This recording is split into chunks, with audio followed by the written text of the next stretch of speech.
This is a relay project. Real Talk starts right now. Here's Ryan Jesperson.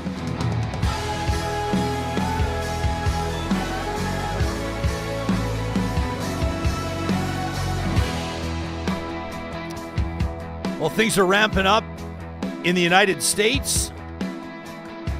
We've got a great guest today. Max Fawcett will be joining us in just a second as Jimmy Kimmel, one of the world's most popular late-night hosts, a longtime comedian, and you could call him fairly a political commentator by way of his nightly monologues, has been suspended. His show pulled off air. This after a monologue. Most people are assuming this is what it was. Some specific comments just a couple of days ago on the suspect and, of course, Donald Trump supporters following the murder of Charlie Kirk.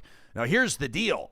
Jimmy Kimmel suggested, and we'll let you know right out of the gates, Johnny, we'll let the audience know that if we're going to play a bunch of Jimmy Kimmel clips, then we're going to get flagged for copyright violations, and this episode will evaporate. So you won't hear the Jimmy Kimmel clips on this show. That's one of the realities of streaming on YouTube, and thank you to everybody that's watching us there on YouTube. But on Monday, in his monologue, Jimmy Kimmel suggested that Trump's MAGA allies wanted to exploit the killing of Charlie Kirk.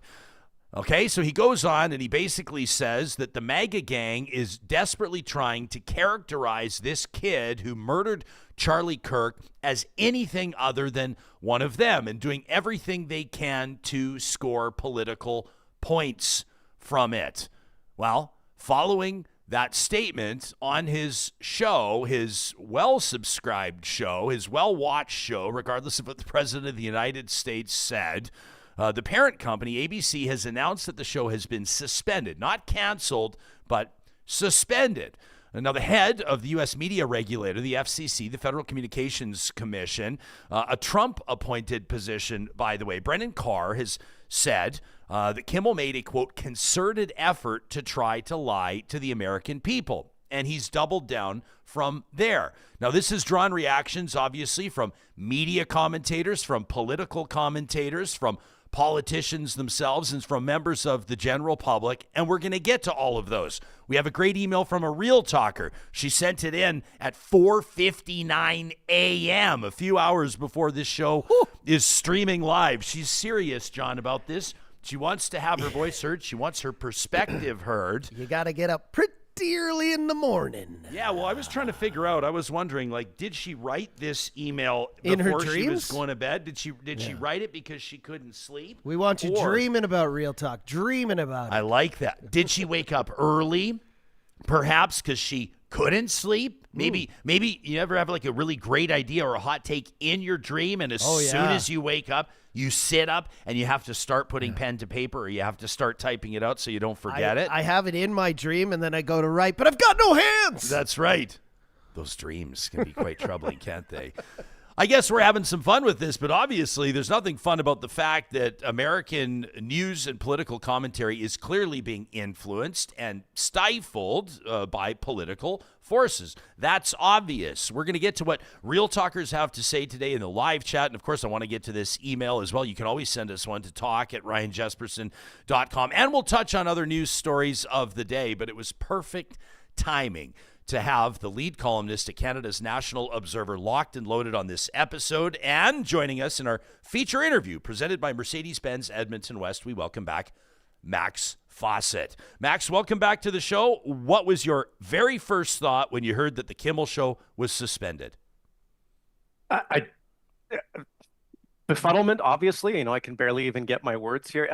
Just the hypocrisy of, a conservative media universe and a conservative political class that for years has talked about the peril of threats to free speech and how people are being canceled for their controversial views. Elon Musk famously said, if anyone was lost their job because of something they said on Twitter, he would pay their legal fees.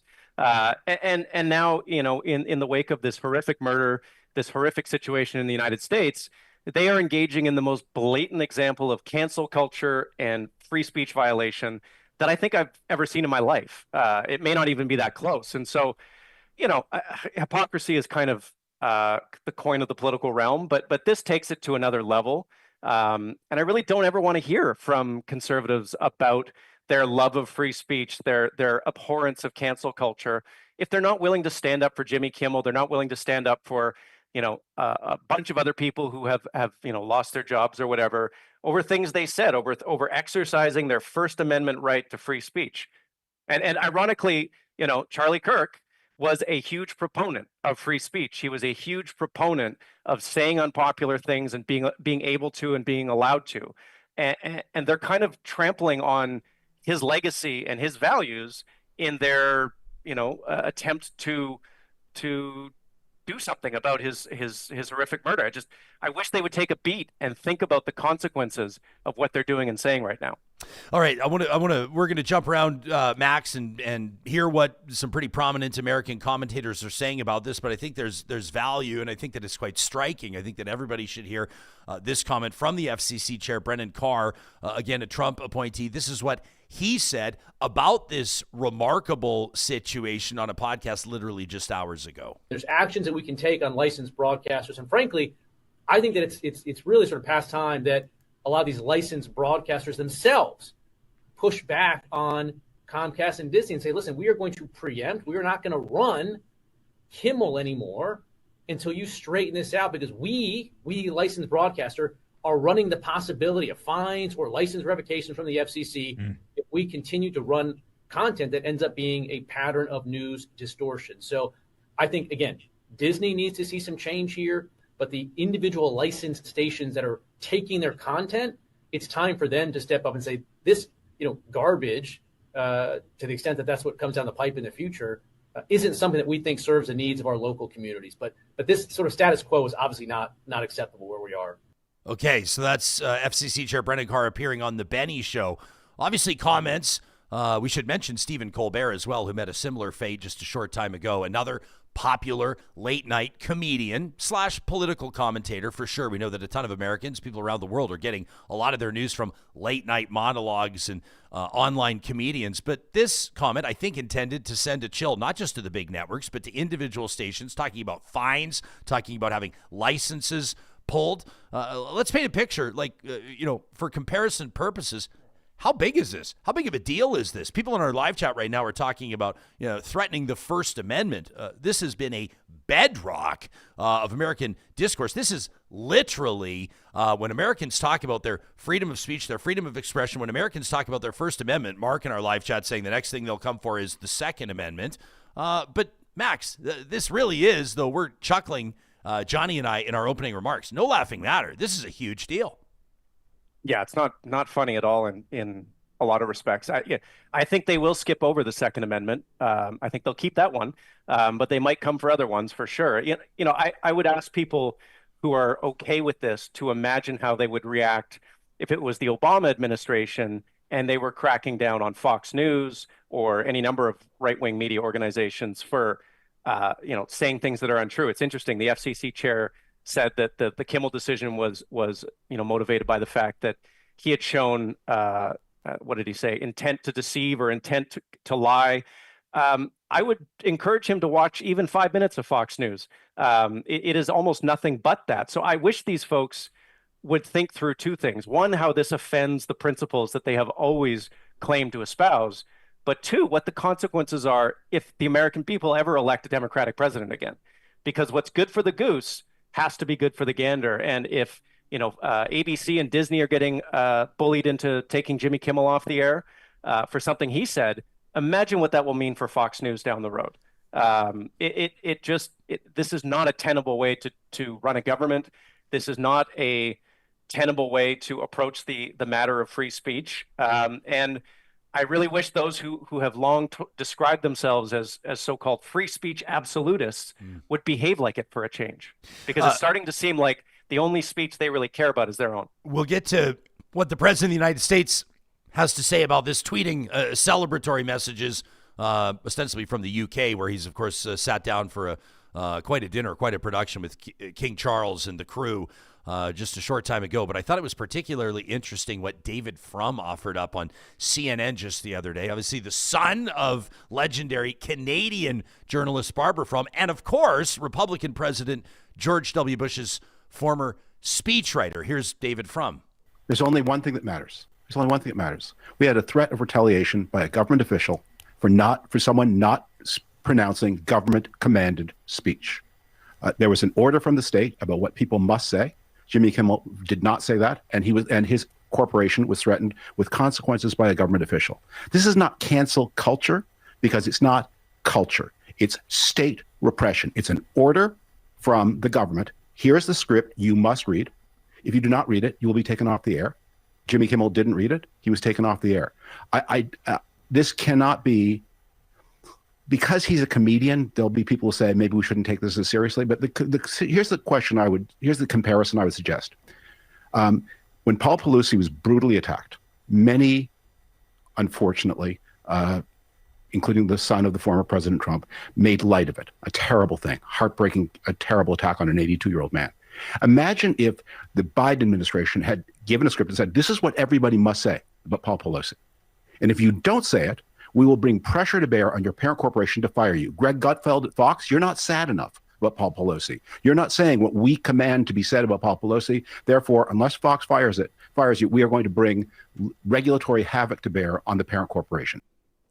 So that's George W. Bush's former speechwriter. I wouldn't say speaking to Republicans exclusively, because I think a lot of people pay attention to what David Frum has to say. But I do happen to agree with you on this front, Max. For I would say people, and listen, I don't think that every subject needs to be divided between partisan lines. I don't think that it's productive for talk shows, including ours, to find ways to divide people with every single subject matter. But I actually think, and you've made this point, that conservatives, that Republicans, that those that insist that the values of freedom and democracy include as paramount values the value or an environment that allows for and protects free speech should be some of the most concerned about this. But that's not what we're seeing. I mean, the President of the United States himself posted on his Truth Social account just a short time after the show's suspension was announced, Donald Trump basically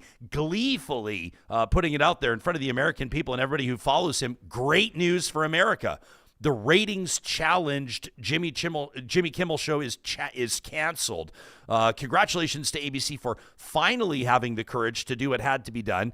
Kimmel has zero talent and worse ratings than even Colbert, if that's possible. That leaves Jimmy and Seth, I'm assuming he's talking about Fallon and Myers, two total losers, says the President of the United States, on fake news NBC. Their ratings are also horrible. Do it, NBC. President DJT, he's out for blood. He wants to see more. He wants to clean house. An American president, I can't think of any, in recent memory at least, that has ever inserted themselves publicly using the power of their office to try to exude influence, to try to impose values, if I may, or at least boardroom decisions on major media conglomerates, on broadcasters, on journalism outfits and the like. No, it's unprecedented in a Western democracy. I think that the greatest test of your values is not when someone you don't agree with does something you don't agree with, or does something you do agree with. The greatest test of your values is when your self-identified political opponents do something that is in conflict with. I have this all backwards. The greatest test of your values is when someone who you do agree with does something that is completely at odds with that. How do you respond, right? Do you side with your sort of partisan interests, or do you stand up for your values? And it's kind of what do they say in agriculture? It's nut cutting time.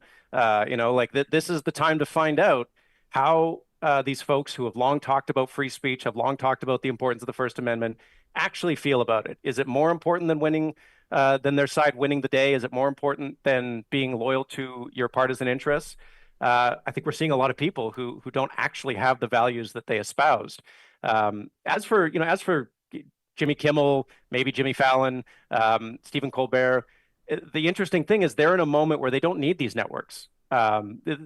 this cancellation would have been very dire 10, 15, 20 years ago because there wasn't an alternative method to get their voice out there. But as we've seen with people like Charlie Kirk, people on the right who have used YouTube and podcasts to really grow their influence and their voice, you know, the Jimmys and Stephen Colbert, they don't need the big networks. In fact, I think if it's anyway, it's the networks need them. So they should start their own podcasts. They should go on YouTube, and then they should say whatever they want, because then they're putting it to the tech companies. Do these tech companies have the courage to stand up to this administration? I'm not sure that they do, but I think there's a better chance than you know the aging legacy TV companies and the corporations that own them. Redneck Philosopher in our live chat, powered by Park Power, your friendly local utilities provider, says, media hacks crying over media hacks.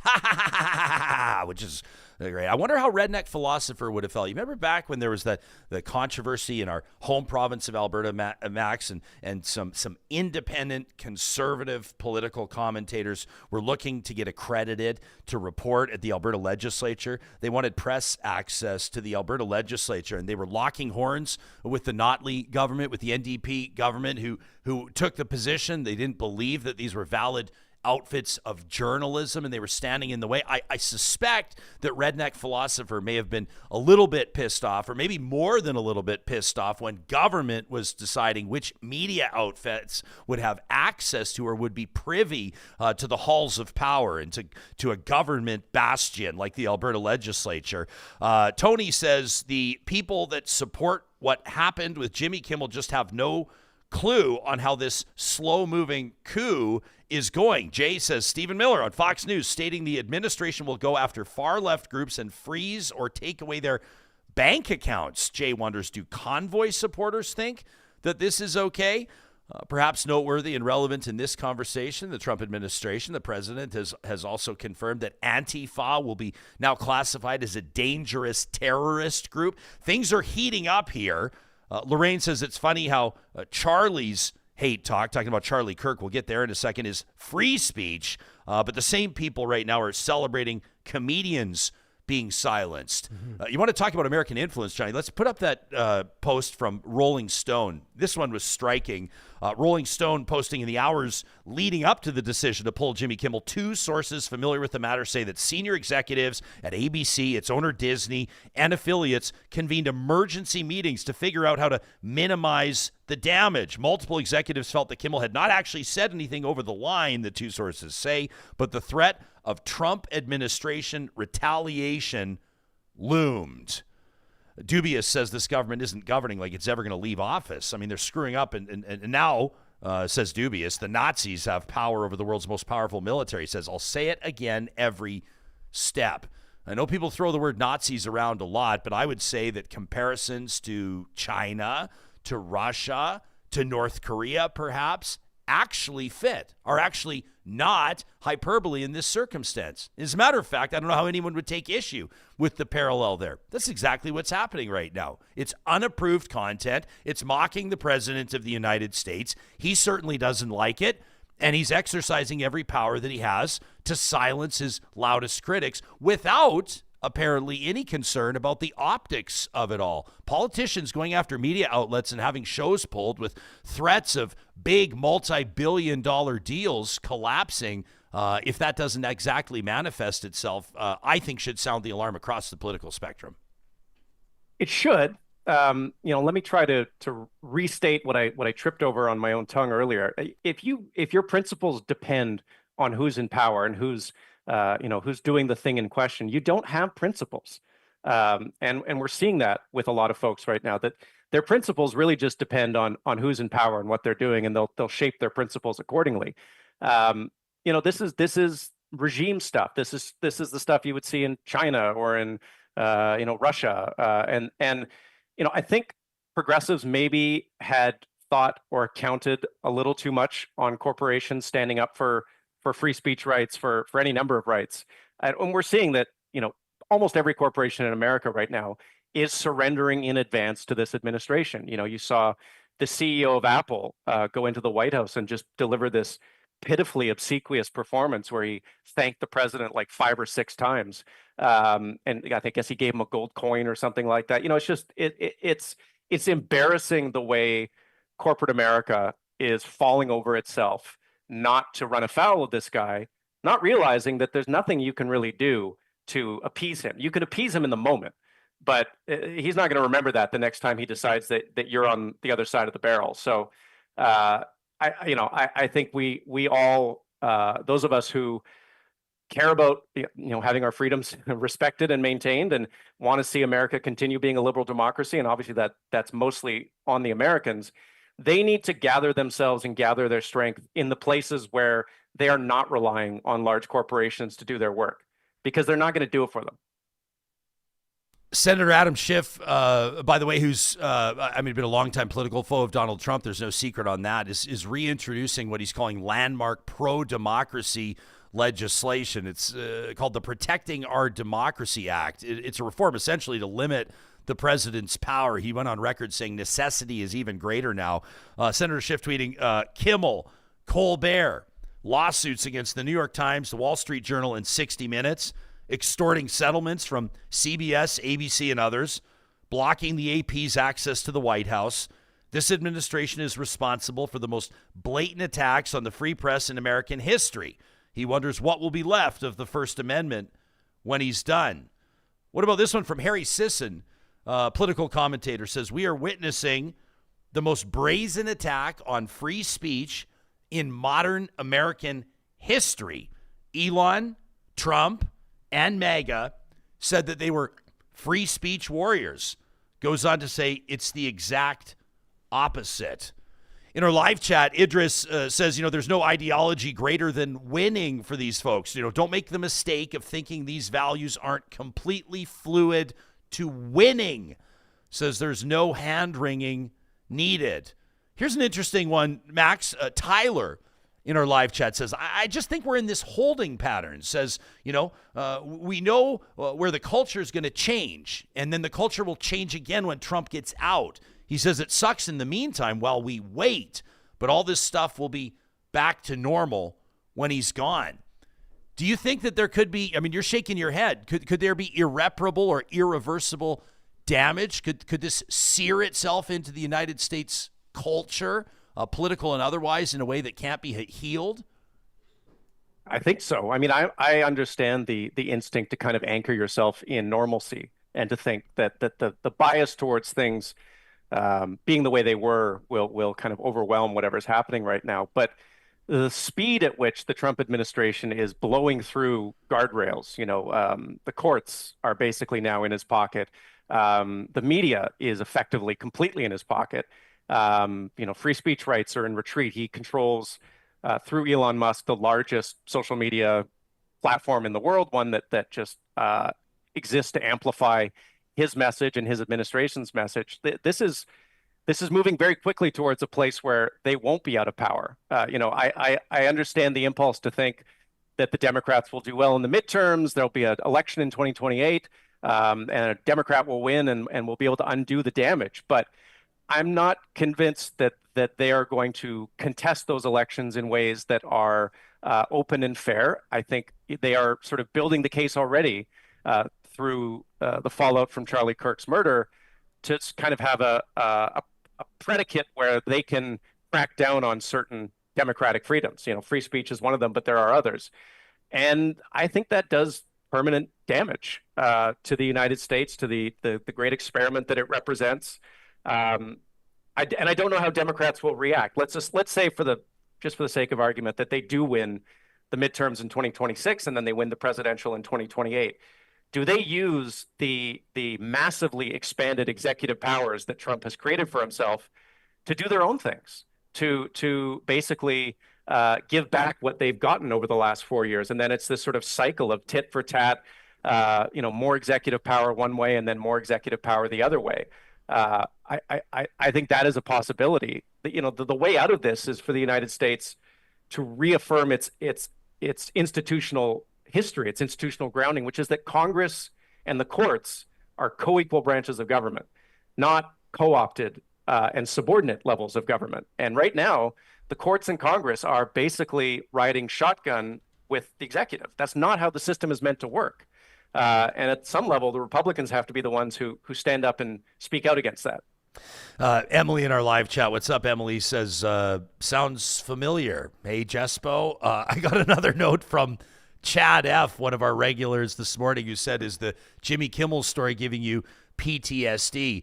Johnny, you and I wouldn't be here about to recognize and celebrate our 5th birthday, our 5th anniversary of Real Talk, had Alberta's Premier's office at the time not flexed and exuded its influence to have me unceremoniously fired from my flagship position at a terrestrial talk radio station back in the day. And I will say, based on personal experience, I'm not comparing myself to Kimmel, and I'm not comparing Jason Kenney to Donald Trump. But I will say that it was chilling when it happened at the time. I also recognize, Max, that at the end of the day, broadcasting is a business. And if political influence can play itself out and change the minds or mobilize enough sponsors, and it becomes a bottom line dollars and cents types of situation, that's how it goes. It's the same in pro sports. It's the same in a lot of industries. And trust me, we're over it. We love being here and we love doing this show. But that was a local example. And to answer Emily and to answer Chad, I did think of that when I saw this story. There's a lot of people here that say, for example, M. Aiken says it's time for Canadian comedians to take up the fight and stand up for their peers that have been canceled. Kelly says, I'm losing hope for humanity. The United States is doomed, but it looks like we may be too. Kelly says, I'm stunned that anybody in Canada wants to be like this. How about this, Johnny? Got to ask you. I know you've been paying attention to what South Park's been doing over the past while. Dubious wonders, any bets on whether South Park doubles down next week or whether they retreat in the face of Trump attacking them? What do you think? Well, they paused their recent episode. I think it's up on Paramount Plus. I don't know, but Comedy Central definitely pulled it. So it was obviously Kirk themed because that's how the last 2 or 3 episodes have been. So, this is affecting everything. But I really like Max's point about whether the powers that be who get in after Trump will use it, because I feel like if you think about 40, 50 years ago, all the political spectrum in the States has kind of shifted right? Like even liberals and Democrats are now kind of moving to the center, right? Like you think about Dwight D. Eisenhower, he'd probably be considered a liberal nowadays, even though he was like a moderate conservative back in the day. So I think that's a really good point on whether, we have to wait until Trump's out, but who knows what horrors the far left or, Democrats could do when they get some power that they're not used to, right? Yeah, it just all, if you turn it into a tit for tat type situation, obviously it proves to be more divisive. Jordan in our chat says that this thing is basically trending toward civil war. I heard Scott Galloway talk about this just the other day. He said, listen, folks, he says we've been way closer to civil war in the past 50 or 100 years.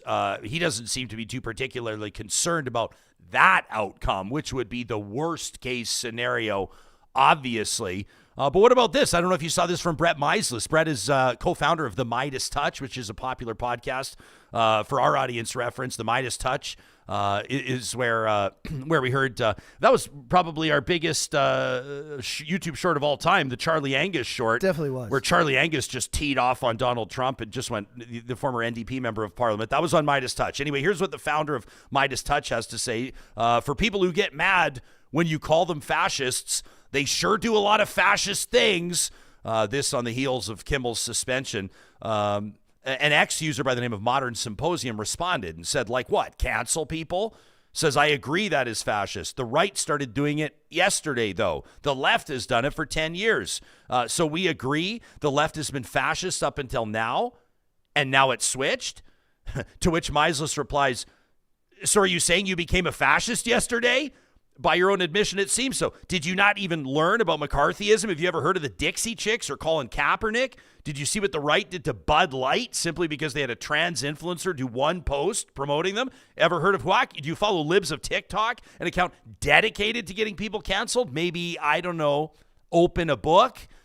Much like Charlie Kirk's murder, the thing that concerns me most about this, obviously political influence on freedom of expression is very concerning. It's also just the divisive nature of all this. And at a time where I think we all acknowledge, following that killing, which we will talk about, Max, you've written about what you think the Canadian response to Kirk's murder should be. It seems like it's only getting hotter and hotter and hotter. And I think a lot of people, including those in our live chat right now, are wondering, where does this all culminate, or where does this all go? And that's when I think people really start to get concerned. It doesn't culminate anywhere good. It just feels like it's getting worse with each passing day. And you know, I had time, or took time, to reflect on just where we are after the Charlie Kirk murder, and you know, the discourse, and read some really interesting pieces. One of them was by Sam Harris, who is a very famous author who got off Twitter a few years ago, and he was just noting that, you know, we have these social media technologies that are designed to provoke us, designed to encourage and stimulate anger, and you know, that their profitability depends on keeping us angry. And you know, I had a real good think about it and decided I'm getting off Twitter. So I'm off Twitter now. I actually put a post up on Substack for the first time in 4 years, I think, just explaining my thinking, explaining why. I don't think it's good for us. I don't think social media is good for our brains. I know it's not good for my brain. I think I prided myself on being able to endure the kind of radioactive poisoning that it does better than most people, but that's a weird thing to pride yourself on.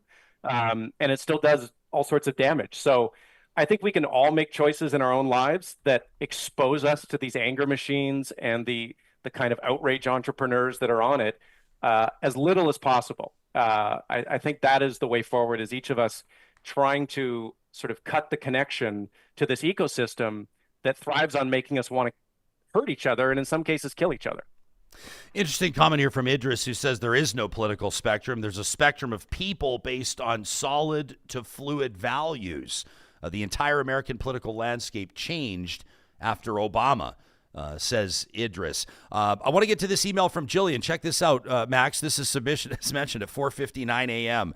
To talk at ryanjesperson.com. She says, so now we've clearly entered the part of America's fascism era where freedom of speech dies. Are we really that surprised that those trying to silence speech they don't like were supposedly the loudest proponents of free speech? The scariest part of Kimmel's firing under the guise of making inappropriate comments about Charlie Kirk was that he didn't. He mocked Trump and Trump's pathetic response to the death of his supposed friend. Trump has now bragged that with Kimmel and Colbert being taken offline, that's 2 down and 2 to go, with Seth Meyers and Jimmy Fallon still standing for now. Jillian says if there are still Canadians and Brits on the fence about the importance of institutions like the BBC and the CBC, which operate independent of government control and influence, it's time to get off the damn fence and not fall into the far-right trap of turning against our national broadcasters, our crown corporations, simply because they're imperfect or might need modernizing. Far-right actors have been trying hard to justify the altogether elimination of public broadcasters simply because they can't be controlled. Look at the Americans. The mask is off. The real intentions are exposed. No far-righter here or anywhere gets to pretend anymore that their voices for being against the CBC or the BBC are genuine. Like Trump, they simply don't want to hear any dissenting voices. The U.S. is a failing experiment. A leader like Trump, a grave mistake that by now a significant number of Americans realize, whether they'll admit it aloud or not, would have been easily removed in a parliamentary system. At the same time, a public broadcaster would be a strong and consistent source of news from around the country, reporting on how the government's decisions are really impacting people. Most Americans watch Fox News, which barely mentioned Trump's gift of the $400 million plane from Qatar. The CBC wouldn't ignore the story. Were the prime minister the recipient of such a gift from a foreign nation? Jillian closes by saying, as we watch everything that was great about America crumble, we should fight harder than ever to preserve the Canadian systems, institutions, and cultural elements that prevent us from suffering the same fate as our American neighbors. You think that'll rally people in support of the CBC? Probably not. Unfortunately, you know, the argument to the far right about the CBC is never going to be heard. They've decided that it is, you know, a incorrigibly corrupted institution, you know, driven by Marxism and wokeism, and you're just not going to convince them. But I think the point isn't to convince them. Jillian said that, their voices, I think she said they don't count or they shouldn't be heard. I don't think we can say that. I think progressives have done that a little too often in the recent past, where they've said, oh, this group, their voice doesn't count, or we shouldn't listen. We just don't have to pay as much attention to it. They're as entitled to their opinion as anyone else. We just don't have to give it the weight that we do. And I think the idea of strengthening the CBC right now is a great one. I've been advocating that for years, I think. I debated it in public in Calgary earlier this year. I think, investing more in local news coverage in the parts of the ecosystem that are dying off the fastest, which is not opinion, which is probably not even television, because that's just sort of that's a void that's being filled by YouTube and everything else. I think there are ways to make the CBC stronger. And there are ways to get more buy-in from not the far right, but maybe the middle right, where there are changes that can be made in the CBC's mandate or its board of governors or what have you, that just really emphasize the fact that this is a news gathering organization. This is an organization dedicated to getting Canadians the truth. And that is something we need more than ever in this environment. The truth is always going to be contested. But I think there's more that the CBC could be doing to ensure that contestation is not so easy. Obviously, the Charlie Kirk story is central to all of this, and I want to get to your piece that you've written in the National Observer. Max Fawcett is our guest. He's lead columnist at Canada's National Observer. He's joining us in our feature interview presented by our friends at Mercedes-Benz Edmonton West. How about this? A comment here from Melissa, who says, we're witnessing the fall of the U.S. from a democracy, and we should all be alarmed. I want to get to your piece on Charlie Kirk. Chrystia Freeland making a big announcement as well. She's not going to run again. As a matter of fact, she's leaving to take on a new role. Max calls her the greatest prime minister Canada never had. Plus, later in this episode, Marshall McAlister is going to join us from North Road Investment Council. Interest rates are down. What does that mean? And Marshall has a very valuable message. This could literally change your life. It could change your retirement. A message for those that are going it alone when it comes to, well, investing in the markets. We're going to get some sage advice from Marshall coming up before this episode wraps. Before all of that, I want to make sure that a new era of health research is on your radar. This is just launched at the University of Alberta with the establishment, this is a huge deal, of the Diane and Irv Kipnis Health Research Institute. The Diane and Irving Kipnis Health Research Institute is bridging the gap between scientific discoveries and health outcomes. It's accelerating the translation of research into real-world care, and it's improving the lives of patients across Canada. This has been made possible through a transformative $25 million gift. The Kipnis Institute will transform the future of healthcare for Canadians and beyond. You can read more about it at uab.ca/Kipnis. With the U of A as Canada's top AI university, it's the perfect place for a new institute that marries the power of AI with top healthcare research. This institute is going to mobilize hundreds of researchers, bringing together artificial intelligence, clinical research, and health policy under one roof, and that means better health outcomes for Albertans and beyond. You're going to learn more about the Diane and Irving Kipnis Health Research Institute in the weeks to come here on Real Talk. If you'd like to learn more right now, check out uab.ca/Kipnis. Is October 1st circled on your calendar for your family's next big shop? Our friends at Freeland Brothers every month on the first day of the month offering 15% off grocery purchases of $75 or more. That's one amazing and effective way to stretch your family's dollars further. Freeland Brothers has known for 70 years that good food brings families together. And that's how they've been operating since their very first day in business 70 years ago, that small butcher shop in Hinton. They've now grown to 16 different Alberta locations. If you check out their Family Essentials flyer online, that's friesen.com. You can check out quality food for low prices every day, including new recipes every month. Our family loves it. Our family uses the resource, and I encourage you to do the same thing. Freeland Brothers, for 70 years, proudly Alberta grown and Alberta owned. Hey, same deal with our friends at California Closets, a proudly Canadian-owned and operated, well, basically, this is the top shelf. pun fully intended, John. The top shelf when it comes to custom closets and storage solutions for the entire home. The California Closets journey starts with a free design consultation. That's where you, like my wife Carrie and I did, sit down with one of their designers. You talk about the space that you're looking to improve, the space you're looking to transform. You'll talk about square footage. You'll talk about finishings. You'll talk about budget. And that's where their team gets to work. Nobody does it better than California Closets. And California Closets offers a lifetime guarantee. Book your risk-free consultation today on their website. That's californiaclosets.ca.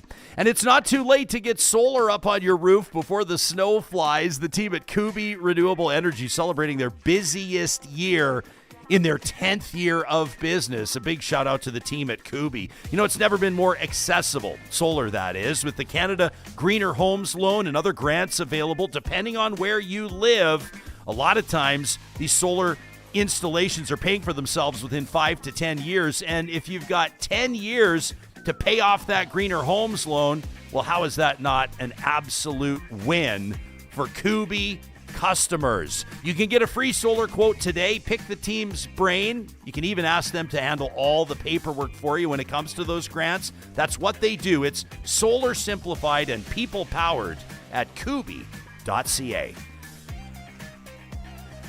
Max Fawcett, our guest, a lead columnist at Canada's National Observer. Max, it's been a week and a day since political organizer, conservative commentator Charlie Kirk was killed in cold blood at Utah Valley University in front of thousands of witnesses, an obviously horrific crime. At nationalobserver.com, you've written how Canada should respond to Charlie Kirk's murder. Take us into it. Yeah, I mean, I was one of the many people who, through no choice of their own, was served up that video of him being brutally murdered, and it's something that still sits with me. It's just an awful thing to have seen. It's an awful thing to have happened, and you know, we can't prevent the Americans from going down this road that they seem determined to go down. You know, we have the virtue of not having as many guns lying around as they do. It continues to baffle me that in all the talk about what should be done about political violence in America, nobody is seriously talking about, and certainly nobody on the right is talking about the role that guns play. We have the same social media technologies. We have the same video games in Canada. We have the same antidepressants, whatever anyone wants to blame this on. You know, we have the same number of LGBTQ people, which is apparently something that the Conservatives want to blame it on. And it's not that. It's the guns, because we don't have these sorts of murders here. They don't have those sorts of murders in Great Britain. They don't have those sorts of murders in Australia. These are all very similar countries, except in one crucial respect. And so what can we do here in Canada? We have good gun laws. We should not dismantle them. But more importantly, we should look at these social media technologies that are cooking our brains and really cooking the brains of young people, and do something about that, whether it's, you know, better regulation, better guidance, better policies around having phones in schools. And we also need to, I think, look at our own behavior. You know, certainly I've said I've been trying to do that in the last little while. I would like our elected officials to do the same thing. You know, there is a class of anger merchants, anger entrepreneurs that have gotten awfully close to one of the political parties in this country. You know, Pierre Poilievre has even sort of called them out and suggested that these influencers are you know, on his team, on his side. He's a big fan of theirs. And I don't think that's healthy. I don't think that's a good choice, sidling up to these people. I think Conservatives can win a federal election without you know, riding in the draft that these people provide on social media, where they're just constantly churning anger, you know, 10 posts a day about all the terrible things in this country, all the terrible things with the government. I think there's a better way to do politics, and maybe it's a harder way to do politics because you're not using this shortcut that gets you, you know, all these angry people who are willing to throw their anger behind you. But anger is not a productive political force in the end. Anger destroys. It doesn't create. It doesn't build. And we need to find ways to harness that building energy. And we need to see our political leaders being leaders on that front. I want to stick with Canadian political news. Longtime Liberal minister, former Deputy Prime Minister, of course, candidate for the leadership of the Liberal Party, Chrystia Freeland, during that Mark Carney win, stepping away from cabinet. She's just announced a short time ago, signaling her plan to leave federal politics, confirming that she won't run in the next federal election. She says a great strength of democracy, says Freeland, is that no one holds political office in perpetuity. After 12 fulfilling years in public life, I know that now is the right time for me to make way for others and to seek fresh challenges for myself. Her former leadership rival, the Prime Minister, Mark Carney, thanking Freeland for her years of service and announcing he asked her to serve as Canada's new special representative for the reconstruction of Ukraine. Obviously, she's been one of Canada's most vocal opponents of Russia's invasion of Ukraine since it happened. In your piece at nationalobserver.com, you've just hit publish on this before joining us on the show. You argue that Chrystia Freeland is the best prime minister we never had. Respectfully, the leadership vote wasn't even close. So it's not like everybody agrees with you. Take us into your argument. Yeah, I mean, I think by the time she was running for the leadership, the window was probably closed for her. You know, there's a sort of rule of thumb in politics that the person who takes down the leader never gets to become the leader. And she did that with her resignation from the Trudeau cabinet in last December, quitting as finance minister, and really kind of laying the blame, I think, accurately at his feet for the use of costly political gimmicks rather than serious policies. I think the moment for her was somewhere after, we came out of the worst of COVID. I think there was this correct sense that she was doing almost everything in the country. She was the minister of everything. She was the one who was articulating sort of a post-pandemic economic path and economic strategy. She brought daycare, subsidized daycare in after decades of talking about it. She was the finance minister who put the money in the budget. That will outlive this current government whenever the Conservatives decide to get around to winning an election. That is a legacy. But I think there was a moment there where her personal popularity, and this is sort of borne out by polls at the time, was very, very high. She was the most popular person in the Trudeau government.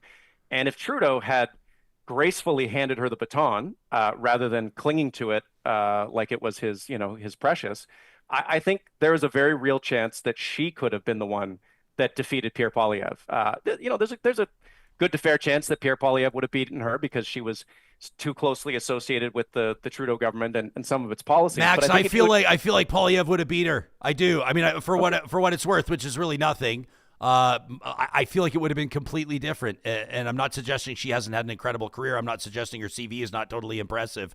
But I feel like that election would have been a lot closer because of exactly what you identified. She was Trudeau's right-hand human, or at least was perceived to be that way, and didn't seem to get a lot of credit from the opposition or from Conservatives when she essentially pulled the pin on that entire Trudeau tenure. I think if she'd had runway to govern the way she wanted to govern, it could have gone differently. There were substantive disagreements between them all along about how to run the government and what the priorities should be. And some of the Trudeau government's most unpopular policies came about in 2022, 2023, the immigration surge, which I think is very correctly seen as damaging the consensus that we've had in this country on immigration and doing a lot of damage to the prospects of young people. Maybe that would have been handled differently. Maybe the carbon tax carve-out would have been handled differently. There's a lot of bad choices near the end that I think really put Poilievre on that path he was on to winning a crushing majority. But you're right. We don't know how it would have gone. I think the sort of core point here is she was, in many respects, the heart and soul of that Trudeau government. She was its first star candidate. She was the one that helped renegotiate NAFTA. She was the one that basically pushed Putin back during his first invasion of Ukraine. She did a lot of the best and most important things that the Trudeau government did, and never got, I think, the credit that she was owed at the time. And I do think there was a moment where Canadians were ready to embrace her. It clearly wasn't when she ran for the leadership, and whether she comes back to politics down the road, we'll see. But I really appreciate it in her letter. You see these letters from politicians leaving, and it's always, I want to spend more time with my family. And she said, it's not because I want to spend more time with my family. I still have important work to do. And public service, it wasn't a sacrifice. It was an honor. And I think we need to hear that more from public officials, that being in public life is not a sacrifice. It is a blessing. It is an honor. And it's something that more people should aspire to. Yeah, it's one of those scenarios where you go, well, I guess we'll just never know. And there have been those. I mean, I said it once on the flip side, of the coin. I said, in my opinion, I thought that Rona Ambrose could be almost a conservative. Don't compare them on policy. Don't compare their CVs. But when it comes to the important role that she played in the Conservative Party at the time under Stephen Harper, the perception that a lot of people had that she may have been, I won't say heir apparent, because there was, in my opinion, quite a strong front bench behind Stephen Harper. A heck of a run there with Kenny and Baird and Ambrose, and the list goes on. But I sort of felt like Rona Ambrose was that to the Conservatives. And you kind of get to a point where you go, when they make that decision, whether it's in their best interest personally or commercially, to step away from politics, you'll just never know. The question that party supporters are left to ask, in this case, the Liberal Party supporters, with Ambrose's departure, I know a lot of people lamented. You remember when she stepped up to serve as interim leader of the party during one of those leadership races, thus disqualifying herself from running for the party's leader moving forward. A lot of people had a tough time with that, wondering, well, what does this say about our, I don't want to call it the farm team. That's a disrespectful way to put it, that sports metaphor. But what does it say about how we're cultivating the leaders of tomorrow? And does our party, people ask this about each of their political parties when they're members or supporters, is our party doing what it needs to do to ensure that sort of succession happens, or the long-term sustainability of the party? Is it too early to say under the Carney Liberals whether that there's an environment for that sort of a thing to happen? I would suggest yes. We haven't even seen its first budget yet. Yeah, I think it's too early, but the tone certainly seems to be that this is very much a Mark Carney government, and it is all about Mark Carney and his strengths. That is not an environment that is conducive to building the home team, or building the farm team, excuse me, as you say. So I think this is a challenge that all political leaders and all political parties tend to face. They leave too late rather than too soon. We saw this with Jagmeet Singh. We saw this, with obviously Justin Trudeau. We saw it maybe with Jean Chrétien. We saw it with Stephen Harper. The only example I can really think of a leader leaving early, or at least not too late, was Gordon Campbell in BC, and then Christy Clark had another 4 years to govern there. I think it is a hard lesson to learn, because when you're in power, being in power is so much fun and it is so invigorating. But the lesson of Justin Trudeau, one of the lessons, and I'm sure there are many, is it's better to leave earlier than later. And your legacy will thank you for that choice. Interesting comment here from Gizmo, who says, I think that we're going to see more, Trudeau-era cabinet ministers leave because they're further to the left than Carney, and he won't allow them to pull him in that direction. Says he has one goal: to fix our economy, and he's center-right. So Gizmo says he's expecting to see Mark Carney govern or do it the PC way, the progressive conservative way. Interesting note from some pretty notable climate groups that are basically, this is like an unprecedented warning. That's how the CBC is reporting it. A leading climate think tank says that Canada will not meet its 2030 climate target. We're talking about the Canadian Climate Institute, and they released their emissions estimates, and of course their think tank goes to work. This the first time that they've said that Canada will not meet its 2030 emissions target. There's concern. We heard from a big climate action group, just within the last week or so. As a matter of fact, Max, the day before our Carney interview, so that would have been September 9th if people want to check that out, suggesting that Canada is all but abandoning its commitment to the Paris Agreement and the like. Obviously, you're a guy that's paid attention, close attention to climate and industry stories. Where do you see all this going?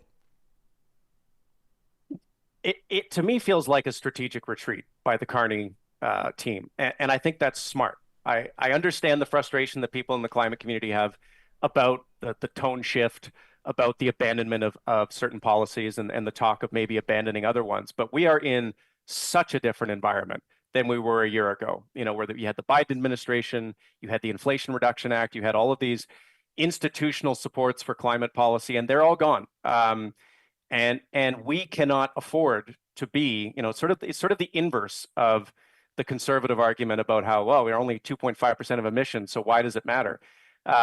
We can't do it alone. And we need to have the support of frankly, our American trading partners on this. It's a key thing. So I think Carney is trying to find the line that he can defend on this issue.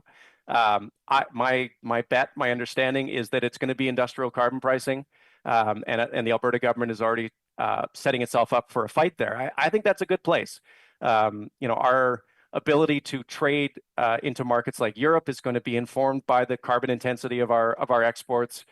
There's a very good possibility down the road that the Americans maybe come back to their senses and come back to some sort of climate policy. I think it is good business sense to try to prepare for the future. And the future is going to be, whether we like it or not, informed by climate change, informed by climate concerns. But there were a lot of policies in the Trudeau era that are not viable in the current environment. The EV mandate was too ambitious. The emissions cap kind of came into conflict with the industrial carbon price. It was a belt on top of a pair of suspenders. And I understand, like I said, I understand the frustration of people for whom this is a big issue. I would just caution that you are not a large constituency right now. The polls show that I think 3%, 4% of people identify climate as their number one issue. I would guess that it's probably 10 times that number that identifies the economy and jobs. And so that is the focus of this government. That is where the focus should be. But I have faith, I have confidence, maybe it will be misplaced, that Mark Carney, who has spent his life writing about, talking about, caring about climate policy, is not going to abandon it wholesale. He's going to find a line that he can defend, and he will defend it. On September 10th, we welcome the Prime Minister of Canada exclusively and one-on-one to Real Talk. 2 days later, we welcome Alberta's Premier, Danielle Smith, to the program, exclusively one-on-one. The only talk show in the province, by the way, to secure those two interviews back-to-back. And both of those guests mention the grand bargain. Both of those guests talk about working together. Carney alludes to the fact that there could be a big announcement by Grey Cup, and then the Premier tells us 2 days later that she intends to be part of that announcement, or at least she said she hopes to be, leading some to believe that it could be related to the emissions cap, leaving others to believe that it could have something to do with a new pipeline. Pretty interesting open letter to the Prime Minister of Canada. It's Build Canada Now. In this open letter, I'll show it on our screen here to those that are watching us on YouTube, or, of course, on 7 different platforms. The Real Talk live stream presented by California Closets will see that these CEOs arguing that the energy sector's potential for the good of Canada calls for clear and urgent action. They say that Canada can still capture a generational opportunity before us, but not without big steps, regulatory reforms by this government. The signatories include ARC Resources, ARC Resources, In Play Oil Corp, Athabasca Oil Corp, Pembina Pipelines, and others. Enbridge, of course, Whitecap Resources, CNRL, Murray Edwards, the Flames owner, they're signing on, and many, many others. What's your take of the open letter? What's your thoughts on the grand bargain? And what are you expecting to see? I'm asking you to look into your crystal ball either on or before Grey Cup weekend. I'm tempted to say that I admire their chutzpah, but I don't admire it. I actually think it's kind of tone deaf. It's almost like they are using a different definition of the word bargain. I'm talking about these oil and gas CEOs. There's a bargain where you and the other side make concessions to come to an agreement. And then there's a bargain where you just get a really good price on something. And it feels like they're using that second definition. They are just asking for the sun and the stars here. And kind of stepping on their own argument in the process. They talk about the importance of certainty in making investments, but they want the federal government to get rid of its industrial carbon tax so the province can have the last word there. That creates all sorts of uncertainty. And it creates uncertainty, ironically, around the Pathways project, the carbon capture and storage project, because it depends on a rising and strong price for industrial emissions. If the Pathways Alliance can't count on that price, they don't know what it is, they're not confident that it'll be there in the future, that hampers their ability to make that investment. So they're kind of arguing these old talking points that aren't in sync with what I think the grand bargain that Mark Carney has in mind, and I'll lay that out for you. I think what he's thinking, and I wrote a column to this effect back in April, that he's going to trade the emissions cap, which is mostly symbolic and it isn't even enforced yet. It was in addition to the existing industrial carbon price. Andrew Leach, economist at the U of A, very, very smart guy. He criticized it on that basis many times, that it was kind of unnecessary. And I think Carney, in exchange, will say to the province, okay, we're getting rid of this. Maybe we'll make some amendments to the Impact Assessment Act and the tanker ban. Maybe the tanker ban is waived if all Indigenous communities in BC agree to a project. Maybe that's a way to get around that. But in exchange, Danielle Smith has to stop undermining her province's industrial carbon price. She has to stop doing things that make the credit market that it depends on weak. She has to stop doing things that make it hard for companies to rely on that price being there in the future. Maybe that is getting the province to backstop these things called carbon contracts for difference, which basically is like insurance on the carbon price for a project proponent. There's a lot of ways it could manifest itself, but I think that's the deal. Emissions cap for supporting the industrial carbon price. And if Danielle Smith isn't willing to go there, if she wants to continue alligator arming the industrial carbon price, then there's no bargain, I don't think. And I don't think Mark Carney can afford to give her one without looking like he's capitulated. By the way, we got Super Chat Ken here dropping $5 into the Super Chat. Want to let Kent know we're going to pass that directly on to you, Max. Whether you either want that as a transfer or a cold beer with your name on it in the green room beer fridge here at our studio in the historic Mercer Warehouse in downtown Edmonton. But Super Chat Ken says, a drink to Max. He says, I always enjoy his point of view and his dedication to the facts. He says, I don't always agree, but that's healthy. He says, another great guest, another great show. Before I let you go, Max, before we thank you for your time, I got to ask you about this story out of the province of Alberta, our home province, both of us. Alberta has announced its intention to add a citizenship marker to driver's licenses. The Premier says it'll ease access to services. It'll clarify the status of thousands of healthcare numbers and maintain election integrity. We mused about some of the pros and cons, some of the implications of this. There are still questions around the legality of this, but as this is a developing story, I wanted to pick your brain and see where you're at on it. Yeah, the stuff about election integrity feels like a dog whistle to me. Our elections in Alberta are incredibly safe and reliable. They have almost impeccable integrity. This is a message she's sending to parts of her base, which she is very good at. And I honestly don't, if you're the NDP or you're someone who is critical of this government, you don't have to swing at every pitch, because Lord knows there's a lot of pitches coming your way. I would let this one go. I would say if we're doing citizenship on our driver's license, can we please get a plastic healthcare card?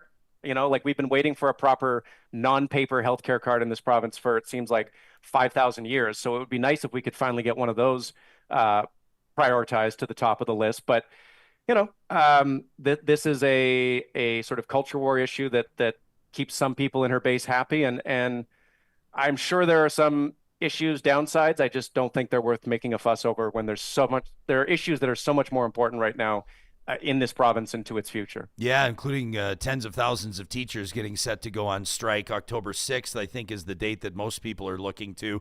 We'll cross that bridge when we get to it, and we'll take a look at the harbingers, the canaries in the coal mine along the way. Every time that you're on the show, Max, we're able to do that with informed analysis, and we're sure grateful for it. People can read your column, Chrystia Freeland, the best prime minister we never had, at nationalobserver.com. That's where Max Fawcett is lead columnist. We'll talk to you again soon.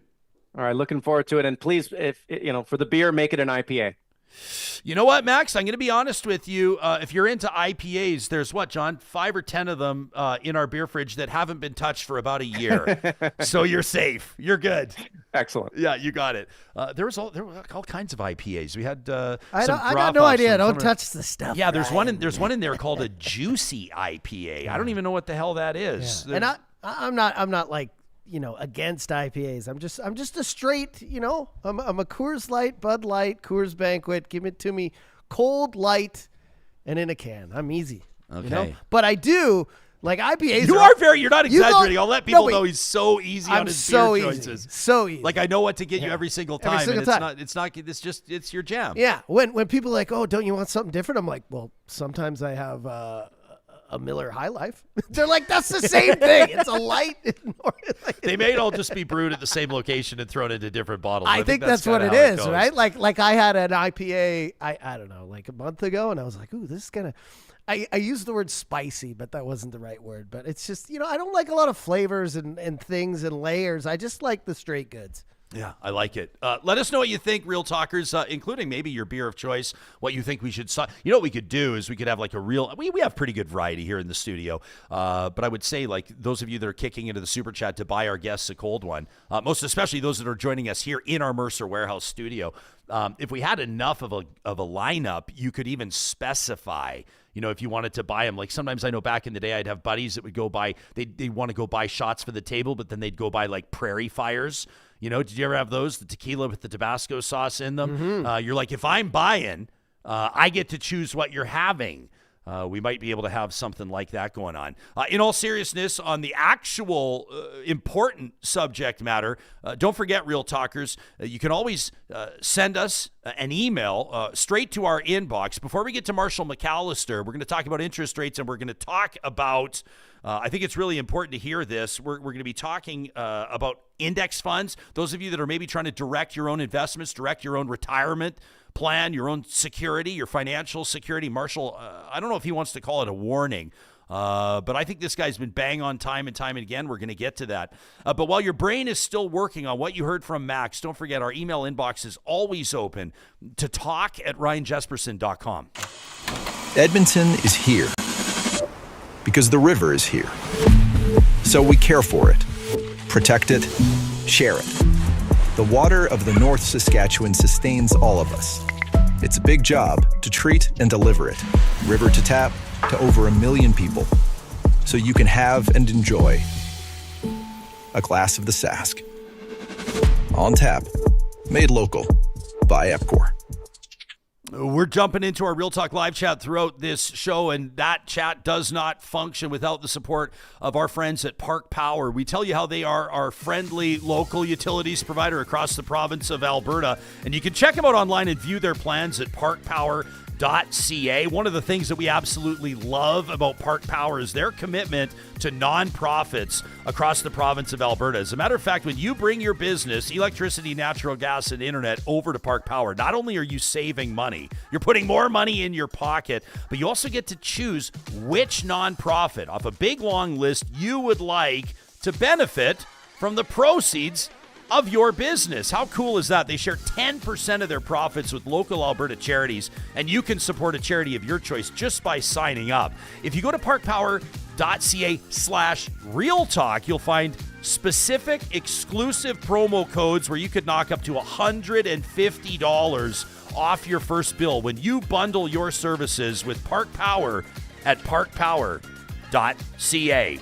And our friends at Edify Edmonton want to remind you that their top 40 under 40 is getting set for release. That's the 2025 class. For years, the team at Edify has been celebrating the brightest young and emerging leaders in the Metro Edmonton region. And the top 40 under 40 event is not one to be missed. If you're watching on YouTube, there's Oddvod Publisher. That's Edify's Big Cheese. Trudy Callahan makes this happen each and every year. You can get your tickets to Top 40 Under 40 2025. Join me in person Wednesday, the 19th of November at Edmonton's beautiful Windspear Center, and get early bird pricing on your tickets, just $85 per person until September 30th by visiting edifyedmonton.com. Just follow the links for the Top 40 Under 40 2025.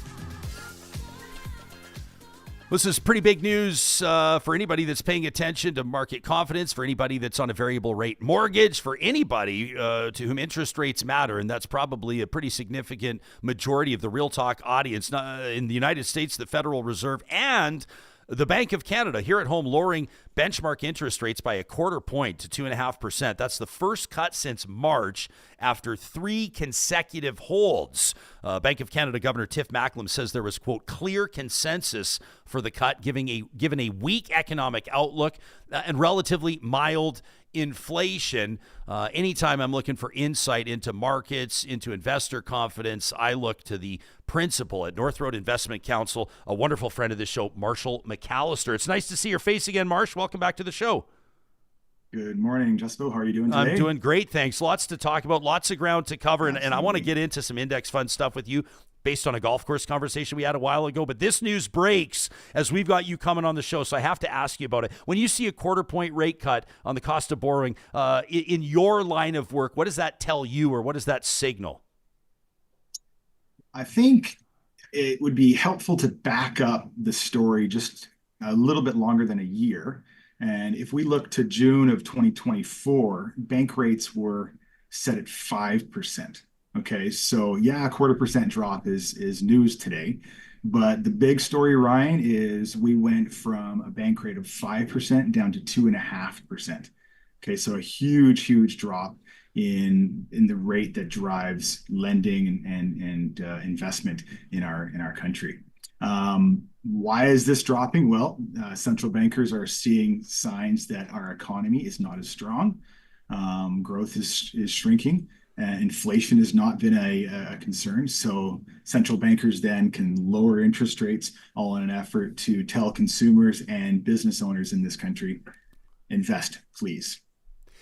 You and I socialize, and in a recent conversation we were having, I told you something, and I think this is because enough time has passed that I don't feel as much pain. The bruises are starting to heal. But for a brief period of time, I'm not going to say that I thought that I was smarter than you, Marshall, when it came to building my own retirement plan. But with a self-directed trading platform, I had made some pretty serious investments, at least serious in my world, in my economic context, right ahead of the legalization of cannabis in Canada. And I figured everybody was calling this the green rush. Yeah. And everybody expected that everyone was going to make money hand over fist as soon as cannabis was legal in Canada. And some people did. But my gut instinct on some of those stock purchases, some of the investments that I made, and then ultimately my total inexperience in managing that, I can't even call it a portfolio with a straight face, but in managing those investments ultimately led to, well, Marshall, essentially, as I described it to you, the complete evaporation of my investment. But it actually started a pretty valuable conversation between us. I asked you to press pause on it until we could get a microphone in front of you. So here you are. I know that real talkers are going to benefit from this, but there's a lot of people. We see the commercials on TV. A lot of people are trying to go it alone when it comes to their own investing and retirement planning. Yeah, very good. Okay, I'm gonna first kick off this conversation with an important disclaimer. I, as well as our firm, is registered from Ontario all the way to British Columbia to give advice. We take that registration really seriously. We're going to be talking about things that could potentially change somebody's investments in their portfolio. And it's really important. If you're not a reader, a sophisticated investor, please connect in with another professional. Don't make these decisions on your own. This is really, really important stuff. Okay, Ryan. So if we were back in January of 2025, and I told you this, we are going to have a massive issue with regards to tariffs in connection to Donald Trump in the United States. If I would have told you that our interest rates were going to be from just below 5% going down to 2.5%. And then I would have said, Ryan, what do you think about taking a big position in Canadian stocks over this year in 2025? Can I help you in the sense that your guess would probably be, yeah, maybe I'm going to take a pass on owning businesses for this year. Is that a safe assumption, Ryan? Well, I don't know. I mean, I guess I'm still bruised from the cannabis experience, so I probably would have just asked you, what do you think I would do? I sort of like felt like I had a bit of a lesson in humility. Right. Well, in terms of like getting this bad, now that we know the bad news is coming, okay? The economy is going to slow. We've got tariffs. You, as an informed investor, you might say, yeah, I'm going to take a pass on owning stocks. Well, if we look at our Canadian stock market to the end of August, the returns of our Canadian market are just under 18%. Pretty good. It's been an amazing year to own the businesses that drive our economy. So when we think about how we describe a market, And if we look at the Canadian market, we look at the TSX Composite Index. And I want to just describe this to you because in order for us to talk about equity markets, we actually need to have a benchmark in order for us to frame the conversation. So in Canada, the TSX Composite benchmark includes about 211 stocks. And we can watch these 211 stocks every second of every trading day to see how they perform. And, thankfully, over the decades, they've built an enormous amount of wealth. But on many occasions, we see pretty big negative returns from owning these positions. So without an index or without a benchmark, Ryan, we can't actually effectively talk about the market because in Canada, there's just under 2,000 publicly traded securities on the Toronto Stock Exchange. So you and I wouldn't be able to, have an efficient conversation if we had to summarize 2,000 companies every time we wanted to talk about stocks. So when we think about investing, you can actually look at owning a marketplace through owning now an index. And when we were golfing, I gave the advice that, you know what, I think owning a basket of index funds from around the world held in an organized way is a much better way for you to invest rather than to speculate on things like cannabis stocks. And it's a polar opposite strategy with regards to your strategy was super exciting. Could have paid off. Really well, that was the idea, a moonshot. Yeah. My strategy is totally boring. And but I think over decades we've seen it work. So this is like when people are talking about like the S&P 500, right? That's what we're talking. We have the strategist on before he was a member of Parliament, now a parliamentary secretary. But Corey Hogan was on the show. What was it, Johnny? Maybe like a year and a half ago, and we were talking about Bitcoin. And he basically we were talking about listen, I always say to people in so many ways as you're a professional offering a disclaimer, I say to people just as a common sense disclaimer, don't ever invest in anything I'm talking about without due diligence because I have no position, I have no experience, I have no credibility when it comes to financial advice. So to make that very clear, but we were talking about what Bitcoin had done up to that point. And Corey was making a pretty compelling argument. We actually crunched the numbers. We did a follow-up feature episode on it.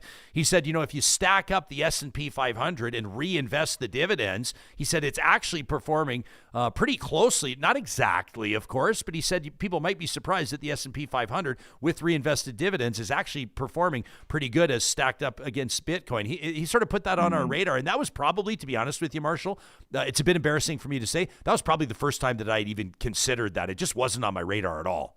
Yeah, that's interesting. Well, one of the things I wanted to talk a little bit about today is the idea of the distribution of actual returns in a market. I want to tell you a story, and this story came to my attention a couple of years ago from an academic by the name of Hendrik Bessinger. No, it's Bessenbinder, sorry. And he studied the U.S. market going back to 1926 and looked at data all the way up until 2025. And it was fascinating to learn from his research that said that close to 52% of publicly traded securities in that 98-year time frame actually delivered a negative rate of return. What percent, Marsh? What percent? 52% of securities delivered a negative rate of return. Wow, more than half. Yeah, more than half. And if we look at a marketplace, what we see is there's actually a very small number of securities by name that actually do all the heavy lifting for building wealth in a marketplace. So when I was studying this stuff in university, I thought, you know what, just massive diversification, make your portfolio safer. That's just a better way to diversify. But actually, that's only half the story. Diversification actually gives you exposure to these individual stocks that deliver a massive amount of return. So getting back to Hendrik's research, 4% of securities in the United States over 98 years gave all of the return, only 4%. So we're looking at a number of securities that's close to 26,000 over that time. It's only 1,100 stocks over that 98-year period that gave you a return. So here I am. I'm in Edmonton. It's 2025. I've got to build portfolios for moms and dads and small institutions. Yeah. What do? Well, do I go out and try to find the 4% of securities that are going to hopefully deliver huge returns? Or should I just own a market-oriented portfolio, not only in Canada, but in the United States and non-North American securities? And that's what drives my interest. I think that's just a better way to invest. Much more safe, much less sexy.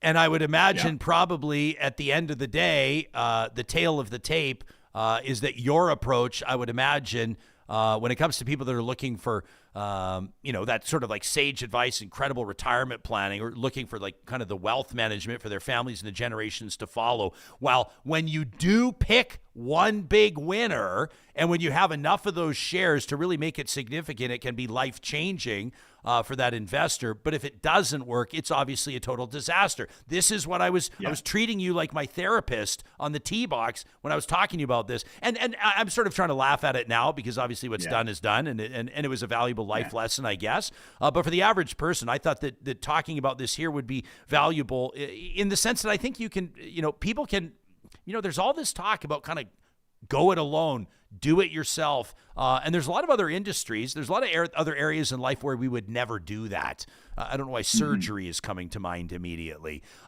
Hair transplants would probably be a good example of that. But I just thought that we would have a valuable bit of insight to provide to Real Talkers here. Let me ask you, before we leave as well, I was picking your brain on ETFs.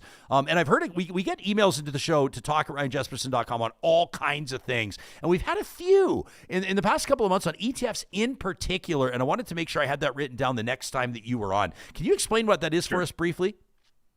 Okay, so if we look back through history, we can see that index investing started through mutual funds. So companies like Vanguard and Wells Fargo created an index fund that, if we look back to the 70s, that was the first way that investors could get exposure to a benchmark type of portfolio. Okay. In 1989, Canada was the first market that launched something called an exchange traded fund. And the index that it was benchmarking itself to was the TIPS 35. So 35 companies in Canada that would be tracked by this exchange traded fund. So it was like a mutual fund, Ryan, but the difference was in its trading. It traded on the stock market every second of the trading day. Okay, so if you wanted to buy and sell out of that particular index fund, you could do that 14 times a day. With a mutual fund, you get one crack at it. You can buy it in a day, wait for the closing price. The next day, then you can sell it. So this created a whole industry with diversification and lower costs. And it really did improve the overall industry for the retail investor. There's no question.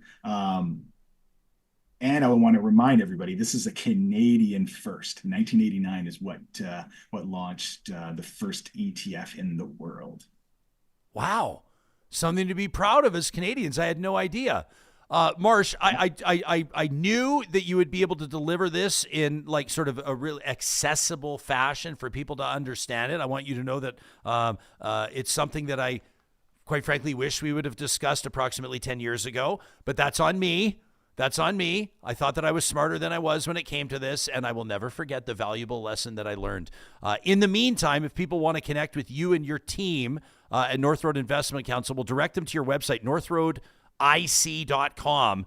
That's where you'll find Marshall and Carrie and the team at North Road Investment Counsel. When you first sign up for the website, make sure you sign up for their newsletter as well. That's a monthly newsletter. They'll offer their insights on the top stories related to retirement planning, to wealth management, and to the economy in general through the day. Marshall, we'll look forward to your next appearance on Real Talk, and I look forward to our next time together on the golf course. Yeah, thanks, Ryan. It was a great interview with Max, and it's an amazing story with Jimmy Kimmel, and it reminds me to remind you and I that it's nice to be independent and we're able to say what we need to say. Isn't that the truth? I was thinking that Johnny and I were talking about that like before the show started. Is a lot of people I think will look at this and suggest that it could send a chill in so many ways as the Charlie Kirk killing also sends a chill. Through the broadcasting, podcasting, and media commentary industry, but the I'm going to call it a luxury. It's not without its own risk. It's not without huge challenges. But the luxury of operating as an independent in a situation like this. Brian, you're on the hot seat every day of the week, and for you to get everything perfect, 5 days a week, and I'm sure you want to go back in time and maybe edit a couple of comments, but you can't. I mean, you're live and it's going out, and I'm not sure what Jimmy Kimmel's thinking right now today, but you don't have that hammer over your head. So it's sure great for you guys to be able to be free from that. Yeah, well, I appreciate you making that observation, Marsh. We'll look forward to your next appearance on the show. Thanks for doing this. Thanks, Ryan. You got it. That's Marshall McAlister at North Road Investment Counsel. That is something I was thinking of, right? Like, I mean, it's not to suggest, we talk about being canceled. Everyone's talking about how Jimmy Kimmel was canceled. Technically not canceled. His show is suspended, and we'll see what'll happen. A little slap on the wrist. Maybe a little slap on the wrist. We'll see. Maybe a little timeout, or maybe he's gone, in which case I saw some people invoking Tucker Carlson's situation earlier. Obviously, that's a bit of a different situation. That was related to it. You can Google the Dominion settlement. It was like I think it was like $750 million or something, a defamation settlement. It was like the largest defamation settlement in American media history. It's like $750 million when Tucker Carlson was let go by Fox. But if you also look at what Tucker's doing now, I don't know what he's making, but I would say that it is possible. We did it. It is possible to take an audience, a loyal and incredible audience, by the way, Real Talkers. Tucker Carlson did the same. Others have done it as well. And the audience will follow you to where you're going. Yeah. And I do think that American cable news is still, and I wouldn't, certainly ABC, Disney, I wouldn't call Kimmel's show cable news, but it certainly is cable. We talked about this, a couple of weeks ago with Linda Steele, longtime 6 o'clock news anchor. People are cutting the cord on cable. Real Talkers let us know en masse. They're cutting the cord on cable. People are leaving. No one's listening to, the odd person, respectfully, but like really nobody's listening to AM radio anymore. Nobody's sitting down at 6 o'clock for the supper hour news. And audience trends are changing. And so I think, I think Kimmel's coming back. I think that ABC, Disney would be nuts to get rid of him. But were he to move to a different platform and start something new, he's averaging 1.1 million viewers an episode. I would speculate rather. I think he could at least draw 500,000 in his first episode, maybe more. Sure. And I just think people are consuming differently. Like you talk about numbers are down here, they're down everywhere. AM radio, FM radio, late night TV. Even if you got 1 million viewers, it's not 6-7 million like it was 20 years ago. It used to be like 10. Like insane 30 years ago, right? So people are just consuming differently. And that's, just think of your own life. Do you go home and turn on, even I, who am a fan of Jimmy Kimmel, I don't go home and turn him on. I watch, if I want to see what he said, I go to his website or I watch clips on social media. Yeah. Man, 11:30, 12 at night, I'm in bed. I'm scrolling. I'm checking emails. I'm getting ready to go. You know what I mean? People have a different, I always say people have a way of living. People have a different way of living nowadays. And yeah, I could see him, Colbert, these guys will be on the internet within 6 to 8 to 10, if not a year. And they'll be making more money than they ever did. And they'll probably get some sort of out as well if their contracts are cut short. That's crazy about how much money Tucker Carlson got. That's FU money. That's I could buy an island, you'll never see me again. Yeah. So one thing I will say about Tucker is to keep going like that, you have to be pretty passionate about what you're saying. And then just going back to Jimmy getting canceled, I'll just say one thing. I during this whole conversation, you're seeing everyone it's horrible. The far left and far right fighting every day for the last 10 days. But, everyone's celebrating Jimmy Kimmel getting, whatever, the pause on him today and saying, this is what happens. Well, it happens to everyone on the right too. I mean, you've got all these people, including Tucker Carlson, who were on TV, who now are not. And you could say they got canceled or pushed out or what have you. But, they're all saying, what Jimmy said wasn't that bad to me. When you look at, and I'm not pitting them against each other, but the other side, you got people like Megyn Kelly, who was on TV in 2019 saying it's okay to wear blackface at Halloween. And Candace Owens, who isn't on TV anymore other than a correspondent. She's on the internet, but her saying, Macron's wife is trans. And, like outright lies and stuff like that. Ben Shapiro, kind of demonizing the Arab nations and all this. So, like, it's happening on both sides. And what Jimmy said, the little paragraph, I don't think was that bad. But what I think, maybe this is a conspiracy theory, but like, dude, late night TV, this is just a way for them to save money. Jimmy Kimmel's making a lot of money. He's probably got raises every single year. His contract has gone up and up. Late night TV ratings are down. Colbert's gone. One Jimmy's gone. Maybe the next one will be gone. I mean, this is to me like somebody in an office in a tall building somewhere else being like, as soon as somebody says something, we can clear this off our budget. Do you want to know what's bonkers? I'm going to give you back-to-back stats that are absolutely bonkers. You know what Jimmy Kimmel's salary is? It's insane, bro. Annually. Yeah. What? 16 million US annually. You go. You want no. Just wait. You want to know what's crazier than that?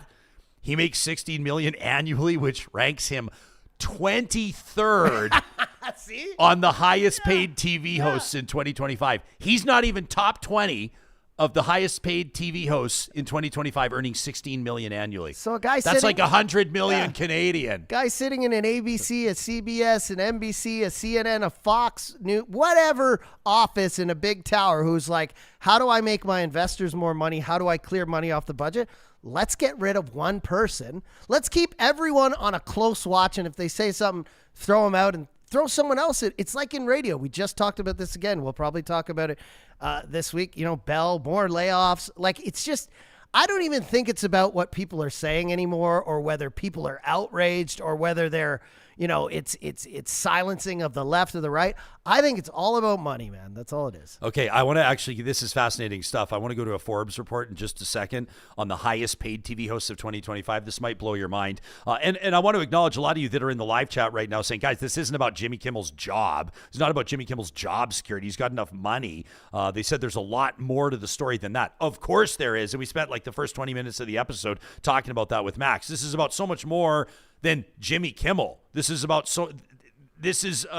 a gross overstep, a very troubling, and that's not even strong enough word, development where the president of the United States and his supporters are exerting influence on the free press, and it's working, and everybody should be concerned about that, including those conservatives that have been championing free speech, or at least pretending like they were for a long time. More on the highest paid TV hosts of 2025, because I think this is really interesting subject matter. We call it a kicker in the business. This will be a fun one to get into. But before we do, friends, every week, courtesy of our friends at Play Alberta, we have a chance to celebrate, to toot the horn of our home province. You know that we are proud Albertans, and of course, proudly bringing you this show from our home province of Alberta every single week. And every once in a while, you get a privilege of a front row seat to seeing what really makes a province tick. And that was my experience just about 12 hours ago, as a matter of fact, as I had the honor of hosting the Edmonton Chamber of Voluntary Organizations, that's the ECVO mayoral debate here in Alberta's capital city, featuring Tim Cartmel, Raheem Jaffer, Andrew Knack, and Michael Walters. And I want to tell you that this forum, this debate was not just about candidates and policies. It was about the backbone of Alberta, the volunteers, the nonprofits, the people who day after day make sure that Edmonton is so much more than, I don't know, just like a dot on a map, right? So think about this. For perspective, I learned this last night. There are more than 6,500 nonprofits in Edmonton alone. 6,500 plus organizations. That's community leagues, food banks, cultural groups, shelters. If you zoom it out, an estimated 27,000 nonprofits and organizations across the province, according to the government's website, alberta.ca. That's an army of citizens that are building community without a lot of recognition, without headlines, without fanfare. But volunteerism in Alberta is not a side story. It's the story. It's why our arts thrive. It's why sports flourish at the grassroots. It's why social safety nets can hold people up when governments or markets fall short. And it's why debates like the one that I moderated last night really matter, because the candidates know that they're speaking to an audience that is powered by people who show up and give of themselves. So here is a toast to the coaches, the board members, the canvassers, the fundraisers, the festival organizers, the ushers, the drivers, the caregivers, the everyday people who look around and say, this is my community and I can make it stronger. Let's be clear. Alberta wins because Albertans volunteer. And to every single one of you, this is your standing ovation. Alberta Wins is presented weekly on Real Talk by our friends at Play Alberta. Not only is it the most safe and secure way to bet casino, sports, and lottery online, not only does all revenue go right back to the province, but Albertans are winning big every single day. Download the app today. For a limited time only, new players can receive a $1,000 casino bonus. Get started today at playalberta.ca. Man, I think that if you would allow, if I would allow it as a casual bystander, I think you would have that music bed on Just loop. do it a cappella? All day long. Just tapping your boots. I love it. So here, look at this. The 2025 highest paid TV hosts this year. Jimmy Kimmel making $16 million, 23rd on the list, says Forbes. What's your guess? Maybe you know this already. What's your guess for the highest paid TV host in the world? I don't call know. it America. I would think, you know? people, it's fun. Colbert probably had the highest, so I was going to guess that maybe him and Fallon are at the top. Think outside of not entertainment. Think outside of late night. Think outside of talk shows. I don't know. I don't want to even wade in. The football fans, I bet you know. The football fans know number one, the highest earning television host in the United States of America is 7-time Super Bowl winning quarterback Tom Brady. Oh, that's impossible, because he's only getting paid that money because he's Tom Brady, not because he's an amazing host. Sure, but he is the highest earning TV host. Question. So it's not a trick question, yeah, it is. But it is why I wanted to turn this. So you know how much Tom Brady's making annually? Do you have any idea? Do you know this? I don't know. $37.5 million. 37 islands. That's more than he ever was paid to play football, by the way. $37.5 million annual. And then what blows my mind is who comes next on the list. And I won't sit here and have you guess, but I will say this. It has nothing to do with news commentary. They are not cable news hosts. They are not late night comedians. The number two, the second highest paid TV host in 2025 in the United States, Guy Fieri. The celebrity chef. Number 3, Bobby Flay, the celebrity chef. Number 4, Gordon Ramsay. As a matter of fact, they're all stacked. Because Gordon Ramsay, $33 million annually. I would guess not just from hosting. They're invested in several. I know Guy Fieri, he hosts diners, drive-ins, and dives or whatever, but he's also invested in tons of other shows on the Food Network and other. Same with Gordon Ramsay. You've got Hell's Kitchen and all those other spin-off shows that he is executive producer of. So that stacks their chips, right? Yeah, they've got these production deals, like you said. So they're trading profit participation for guaranteed annual fees. You can read all about it at Forbes.com. This is pretty wild where they say, Tom Brady again at $37.5 million is blowing my mind.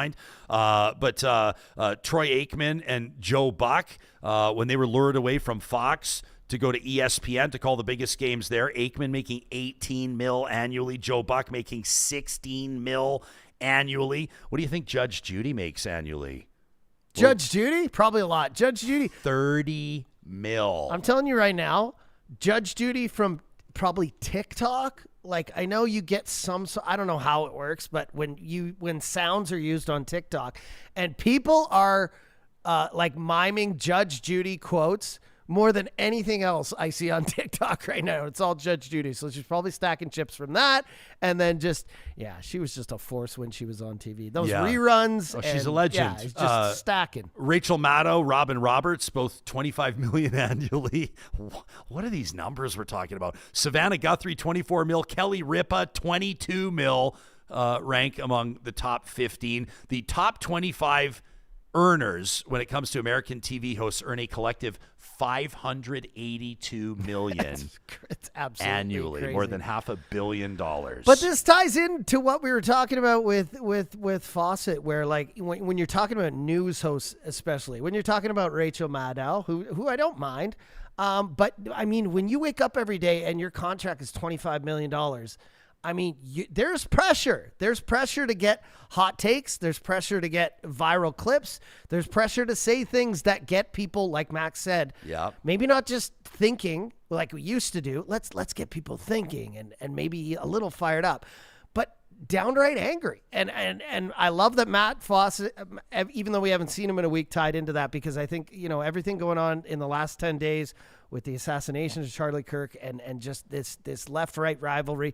I mean, who's benefiting right now? It's not the left with a win here or there, or the right with a win here or there. It's apps. People who run our lives and make more money than you could ever dream of. Huge conglomerates that own TikTok, Instagram, Facebook, X, all of them are just laughing all the way to the bank. They don't give a they don't give a shit about left or right, man. Did you just censor yourself for the very first time? I'm trying to a little more, because I think people, it comes off as a little, I'm a little ignorant when I just swear, because, I am angry about it. I'm angry that in this day and age, we're blind to the fact that we're attacking each other because we're being brainwashed. We're waking up every day and I do it too. When I open my feed and I want to see chihuahuas and people making amazing meals, and I see hot takes that make me angry for no frickin' reason, and I'm starting to unfollow people. I'm starting to moderate my feed more, because I know this is a way to get me out of bed upset for no reason. Yeah. And not only that, to switch to another app and type something and argue with someone and more engagement. And the apps, the huge conglomerates, they love that. They're making money off it. For sure. And it gets personal. I appreciate you saying that, because it is very profitable for them, and there's no reason. I mean, if you look at, like, if you don't necessarily care about the degradation of American culture and society in general, and you're more inclined to care about your investment, your share price, your wealth, then this wouldn't be troubling to you. But I even yesterday, I'll share this, I'm not going to use any names for obvious reasons, but yesterday I finally crossed a bridge when it came to a friendship of mine. Literally yesterday, a buddy, if you guys follow me on Instagram, if you follow Real Talk on Instagram, you've seen this recurring name pop up, and he writes big essays in the comment sections and takes huge swipes at me. But this is a guy that I've known for 30 years. This is a guy I was in a hockey pool with for a long time. It's a guy I've played countless rounds of golf with. He's a guy that I still will consider a friend. And if I see him next time I'm down in Calgary, I will look forward to talking to him. But I unfollowed him and I blocked him yesterday from my social media. He went, in my estimation, many steps too far in his commentary on pinning, just ludicrous ranting about the Charlie Kirk killing and the role that he says that I have played in turning up the temperature when it comes to political discourse in Canada, and getting intensely personal and inappropriate and insulting. And what it did to me is, Johnny, I find it easy. We've got our fair share of critics. We've got a lot of loud critics, and we welcome the criticism. Don't get me wrong. There's a reason why we have the flamethrower every Friday. There's a reason why we're more inclined to read emails that are critical of the show than we are to read emails praising it. By the way, lawyer Ian Runkle will be joining us next week. Maybe some of you have seen this. He's a lawyer out of the university that has been very critical of our Mark Carney interview, in particular Carney's comments on guns. I reached out to Ian. I said, come on the show and talk about it. We're not afraid of people calling us to the carpet. We want editorial integrity. So he's going to be joining us next week. Date TBD, but we will let you know. But I'd had enough with this guy because it was personal, and I know him personally, and what the online interactions were doing to the in-person interactions the next time they happen. I was getting to the point where I don't ever want to see this guy again, and I don't want to be at that place. And so the best move I could make was to disconnect us online, and I guess I'll stand by the decision. Maybe he'll learn of it by listening to this episode, or maybe he'll learn of it the next time that he searches for me on Instagram, but he won't find me there anymore because I had to do it for my own mental health, and I would suggest that more people should do that. When we were talking about, it was Max, right, earlier, talking about leaving X, Max was talking about getting off Twitter, basically, I'll still call it. it was interesting to see what happened in the live chat. So many of you were like, when one of you said, when people talk about getting off X, it sounds like people are like kicking an addiction. And I smiled when I saw that comment because I think that there's insight there. I think that it actually is. Like even you, Johnny, and I don't think it's a slip of the tongue, but I don't think you were trying to be funny. But when you say, you're like, I don't watch cable news anymore. I'm not watching Kimmel Live anymore. You go because I'm lying in bed scrolling. Yeah, that's true. And sleep experts and just others get more will tell faster us, that but way, mental right? health counselors will tell us like I'm not being critical of you. I do the same thing, but they'll say to us like, scrolling online is the last thing you should be doing when you're laying in bed. I know, right? We but like get ourselves all tense before we try to go to sleep. Let's be honest. 95, I would guess even more, % of people, the last thing they do is check their phone before they go to bed. 100%. I mean, your alarm's on. And the first thing when you wake up. And that's what these huge apps know. They know that you got to go on your phone, you got to check your alarm, you got to text whoever, you got to make sure your kids are home in bed. Whatever, you got to call your family, whatever it is, they know you're going to your phone at the last minute, and they know that your apps are there as well, and you're probably going to tap on them. And if they can suck you in for 10, 15 more minutes, 20 more minutes, have you engage with someone else, that's just dollar signs, right? So I pray for a day when the pendulum swings back, because we've got this whole generation who literally was birthed into social media. They don't know a world without cell phones, without TikTok, without Instagram, without, having most of their engagement with their friends and family through, a device.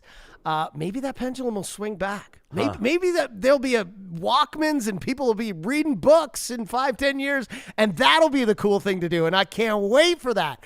Because I'll be an old man when it happens, probably, or an older gentleman, and my eyes are just going to glaze over. I'm going to be like, this is amazing. People are back into books.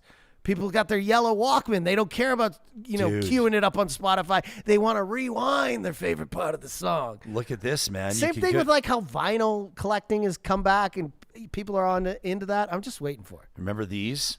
Remember the I'm showing here a vintage. They're calling it vintage. Oh, that was the one. The yellow one? This is the one. The vintage 1996 Sony Sports Discman CD player. You had to have it. And I will never forget when I first got mine. And mine would have been before 96, because that was when I was during my high school years at Henry Wisewood High School, the home of Jeff Polyev. No big deal.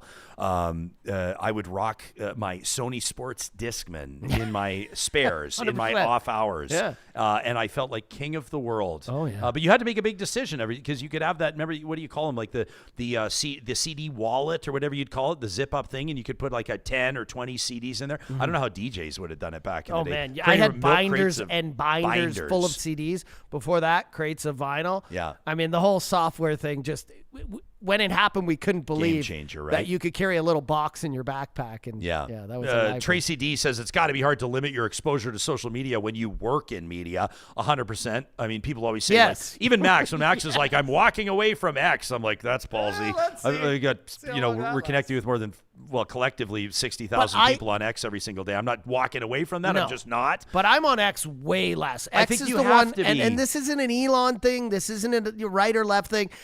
I genuinely feel that feeling of anxiety and pressure and animosity and all the things I was just talking about the most when I go on X. I don't know why it is, but I just feel like most of it is fake or bullshit, or like all these posts. I'm like, is this even real anymore? Everyone's got a check mark. I don't even know what video is real anymore. I have no idea. I agree. You do AI. have to do, I would say you have to do more due diligence now with what you see, whether it's videos, quotes, clips, sources of information, reporting, breaking news. You have to do more due diligence now as a social media consumer than you ever did before because the deep fakes. We talked to Evan Solomon about this, Canada's first AI minister, a couple of days before our Carney interview. I think that was the 8th of September. If you want to check that out, we get into this, what the government of Canada is going to do to try to protect us. I guess that's kind of a weird word to use, but that's what they want to do, is protect Canadians against deep fakes. Check out that interview if you didn't. I believe that was the 8th of September, Evan Solomon. But Idris in our live chat, powered by Park Power, says it's time for a Real Talk social media diet. No socials, he says, just morning chats on Real Talk, and then done. No socials, imagine the possibilities. We could make a commitment to let you know every day what's trending, what people are paying attention to. But I guess we're then making the commitment to fall on the sword and overinvest ourselves back into it. Idris, we can find a happy balance, I'm sure. 80s family in the chat says you can curate your feed too by blocking and muting. Do you know how long it takes to curate the feed of like 5 different apps plus maintain like an average life and your work life? It's too long. I'll take the point though. Yeah. Like I've tried to get there myself in that, I'm in a kind of an interesting or weird position because I've always prided myself. I saw someone in here said that they have like 700 people blocked on an app. I've always prided me, like blocking for me is a last resort. Like I've always, make no mistake, I got a lot of people muted. But I really don't Muting like is to, key. like blocking to me is like, unless you're like horrifically racist, I don't need a qualifier in front of racist, unless you're being a racist prick. Or unless you're threatening my family or something stupid. I've really sort of hesitated to block people, and maybe that's been part of the problem. I don't know. But I've always, some of the biggest trolls, some of the loudest trolls always take getting blocked as the big win, right? Like, I pushed like Rachel Notley or Danielle Smith so far. I pushed her so far that she blocked me. Ha ha! They take it as this big win. It's like you're the people that love like getting kicked out of the bar. You're the people that love getting kicked off the golf course. You're the people that love stirring shit up so much that nobody wants to be around you anymore. And that to me is not the type of reality that I want to be part of. No, not at all. And so I guess trying to find that balance has been my challenge. But I will say that like the majority of people I interact with, like we just had a big shindig in here. Well, everyone knows after Morgan Wallen over the weekend. Like, did anyone in here, were we arguing about Charlie Kirk? No. Most people thought it was horrific. Face to face, having a drink, don't engage the same way they do on social media. Miss B says X is such a deeply rooted echo chamber. Well, the app becomes an echo chamber because it listens to what you want. I mean, if you open up your apps and think this is an echo chamber or that is an echo chamber, like, man, my Twitter, my X, it's crap from both sides, Ryan. It's crap from all over the world, left, right, center.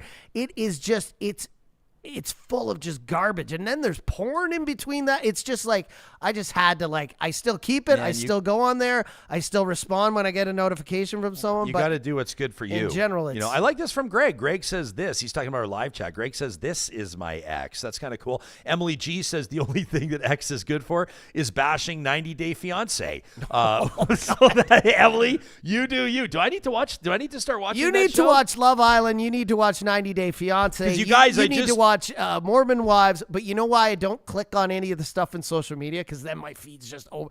All that. It's playing in the background at home through my partner. I see enough of it. Okay, fair. I will say, and by the way, shout out and adios to Ryan. Ryan Bullen jumped in our live chat. He's in the United States right now on vacation, I'm assuming, or he wanted to check in, and he says, remember, Canada isn't perfect. And America's not that bad either. Yeah. I would say this. I agree to the extent that I think that these two countries have a wonderful and beautiful relationship that has existed for well over 150. Yes. Well, 150 years anyway, ish. And I think that America will be okay, but not without strong leadership, not without citizen conviction, not without common sense, not without a sense of community, and not without incredibly strong political leadership, which it does not have right now. Sure. So we will say this too shall pass, but when Max kind Is that of in a Gandalf voice? This too shall pass. Did you know that was one of my favorite Halloween costumes? I dressed up as Gandalf. You looked incredible. It was amazing. I saw. But I do think that right now it's a very troubling time. Obviously, a prominent commentator was just shot in the neck and killed. There's a lot of stuff happening right now that leads people to believe that America is on a road to ruin. And I do think that without serious efforts to preserve what's important to Americans, which includes freedom of speech, freedom of expression, and democracy as a whole, then I think that the United States is going to be in for a really rough ride. So, Ryan, I'll take your point. Thanks for watching us on vacation from the U.S., and we'll look forward to seeing you in the chat again. And thank you for being positive about the United States. Like, well, it's a place I love. I was born there. I just talked to my uncle, my late father's brother. I'm gonna head down there. I haven't been down there. I didn't go there at all last year. I'm going to head down in the new year. And same thing, belly of the beast, if you want to talk about people who are left-leaning. Going down to Paducah, Kentucky, my whole family Our last name is Hicks. They all still live on the same road. They're all farm people. My Uncle Tony's a horse vet. Like these are salt of the earth folk. And when we talk online, we don't talk about Charlie Kirk. We don't talk about Trump. They know where my political leanings are. I damn well know where theirs are, living where they are, growing up where they are, staying where they are their entire life, generation after generation. But it just goes to show, like, when you care about people, and that's the thing, I think we've lost all care of anyone. We've dehumanized each other because we care about each other, our families, so we don't wade into those waters. Yeah. We don't scream in each other's faces that we don't agree on things. We just enjoy the time we have together. But that is all erased on social media. There's no empathy. We've dehumanized each other. We're just a display pic and a username, and we think that gives us the right to just... I mean, even I'm not going to say our chat. Our chat's good, and I try to moderate. But the tone has gone up in the last 10 days everywhere. Yeah, of course. Anubius says Twitter made it easy to leave, considering you now need an account to browse it. Says I can't be bothered to revive my account, and its own website keeps me out, so I'm never reminded about what I'm missing. I talked to my mom on the phone yesterday. I had no idea. My mom, my parents, by the way, two of the most amazing people on planet Earth, they join us live every episode of Real Talk, which is why sometimes I need to be better at watching my language, keeping it classy. Man, that coverage of the Alberta School Library book thing when I was reading passages out of these books, I'm like, my parents are listening to me read this stuff right now. But my mom let me know just yesterday. I had no idea. I figured that they watched on YouTube. Turns out my parents have been streaming us live on X every morning up until recently. And I don't blame my mom. She's talking to me on the phone. She's like, I don't really want to get a Twitter account. I don't really want an account. She goes, I would just always go to your profile and watch your show from there.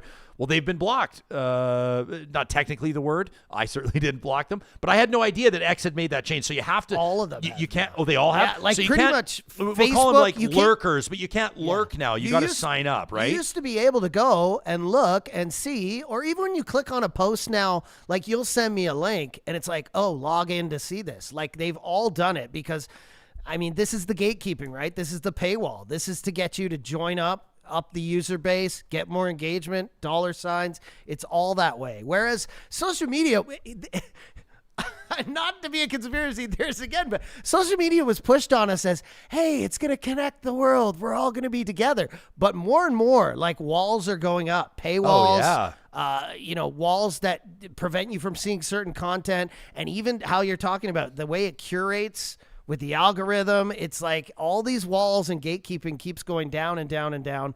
And it's all to push you into kind of this tunnel with tunnel vision where you're just looking at one thing. And most of it, let's be honest, it's rage. Yeah, it's 100%. Rage. I want to look at dogs and food. I want to see my updates from my mom and my aunts getting together for lunch. And it's all in between ads and rage bait. Yeah.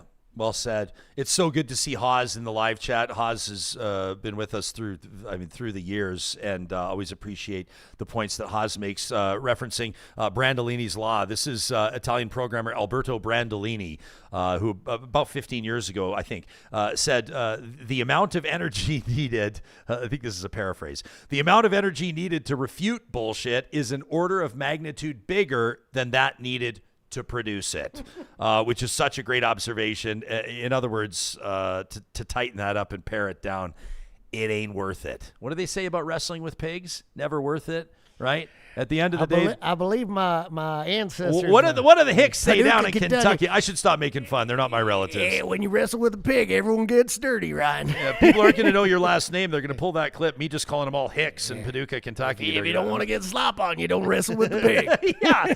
Hey, how about this? In closing, why don't we end this on a really positive note? And then, of course, we can let you know what's coming up on our next episode of the show, which I'm really looking forward to. If you're looking for positivity, if you're looking for an inspiring story, if you're looking to hear from someone that exudes resilience and confidence and grace, a visionary, someone who believes in themselves as they should, despite all odds, I want to direct your attention to our most recent episode. This was a Real Talk episode on the 16th of September. That was Tuesday. You can see on our screen right now, Katie Kitschke, she's the executive director Director of UCAN Youth Services. If you're listening on the podcast, maybe you guys have already heard this, but Bryce McCartney joined us. He's a UCAN alum. He's 19 years old right now. He's just entered the workforce. He shared his story with us. His dad, a drug dealer, his mom really unavailable, in his words, to provide love. He says she did her best, but she just couldn't. They found themselves, the entire family unit, unhoused, and Bryce has come up sort of against all odds, if I can say it respectfully, with just the most incredible perspective. We knew that was going to be an important roundtable, and we knew that our friends at UCAN would be able to in their own words, compel this audience and tell an incredible story about the work that they're doing. But if you're looking for something that's like outside of the news cycle, that deserves to be, quite frankly, in the news cycle, what they're doing for crime reduction, what they're doing to empower young people, what they're doing to address worker shortages and entry-level positions, make sure you check that episode out. If you just need to be edified, if you need your bucket filled today, check out that episode on the 16th of September on our YouTube channel. You can find it wherever you get your podcasts. It's titled Relentless Outreach and Remarkable Transformations. And a big shout out to our friends at UCAN Youth Services for the work that they're doing. You can always check out ucan.ca for more on that. As we wrap this episode, and thank you for watching, I want to let you know our next episode, you will not want to miss it. We're going to dig deeper into some of the federal political storylines, and of course, we'll be talking about Alberta too. Shannon Phillips, former Notley cabinet minister, will be joining us alongside her new colleague at Meredith Bozencool and Phillips. John, he is the former director of communications for Pierre Poilievre. This is going to be a good one. We'll talk to you then.